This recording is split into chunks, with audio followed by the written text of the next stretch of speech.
ওয়াত-তিনি ওয়াজ-যাইতুন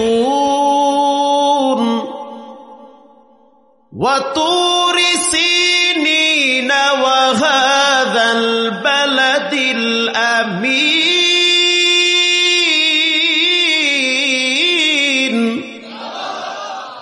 আল্লাহ রাব্বুল আলামিন বলেন, 3 ফলের কসম। 3 একটা ফলের নাম, ব্যবহার করলে ক্যান্সার রোগও চলে যাবে, থাকবে না। জাইতুন একটা ফলের নাম, ওখান থেকে তেল তৈরি হয়। জাইতুনের তেল বড় দামি তেল। আল্লাহর রাসূল জাইতুনের তেল ব্যবহার করত। সুবহানাল্লাহ। এই 2টা ফল অনেক দামি ফল।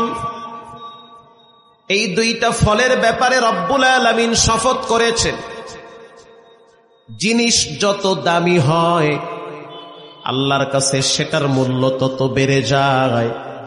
আল্লাহ যেই জিনিসের ব্যাপারে শপথ করে বুঝতে হবে সেটা কোনো নরমাল জিনিস হতে পারে না। এই 2টা ফল খুব দামি ফল। এরপরে আল্লাহ তাআলা বলেন, ওয়া তুরি সিনিনা ওয়া হাযাল বালাদিল আমিন।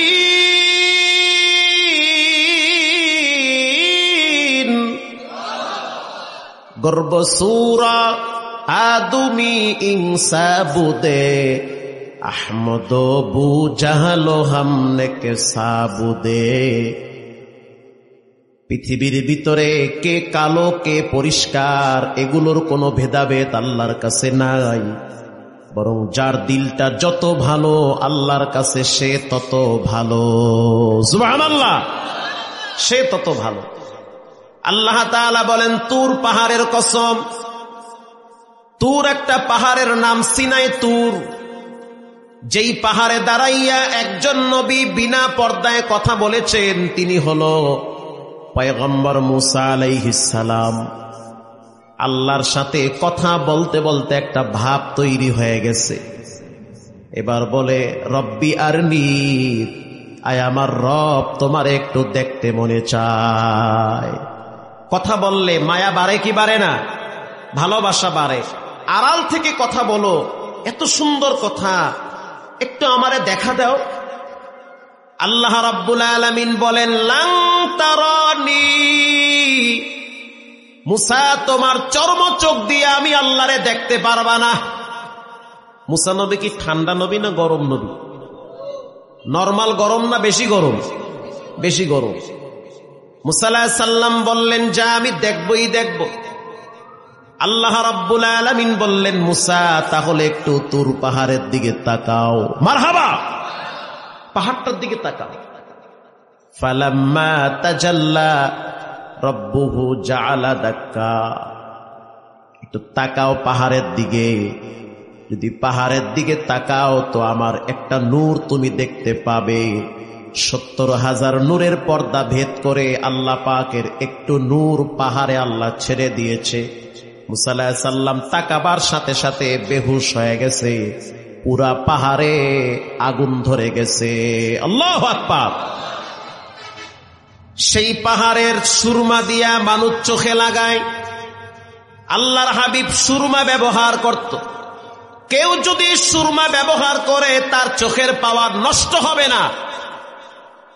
কেউ যদি সুরমা ব্যবহার করে তার ব্রেন ঠান্ডা থাকবে। এখন তো বাংলাদেশে অরিজিনাল সুরমা পাওয়া যায় না। ওই দেশের সুরমা বাংলাদেশে আসতে আসতে অর্ধেক 2 নম্বর হয়ে যায়।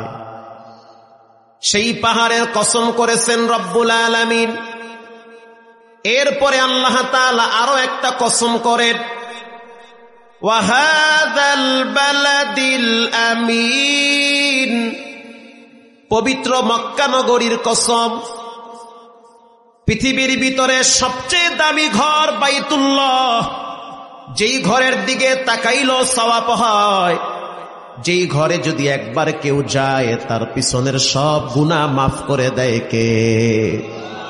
বাইতুল্লাহ। আল্লাহ কোরআনে বাইতুল্লাহর ব্যাপারে বলেন, ইন্না আউওয়ালা বাইতিন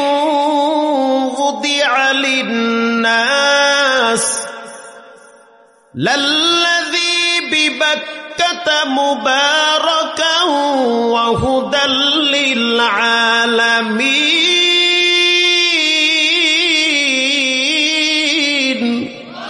ওয়াত্তিন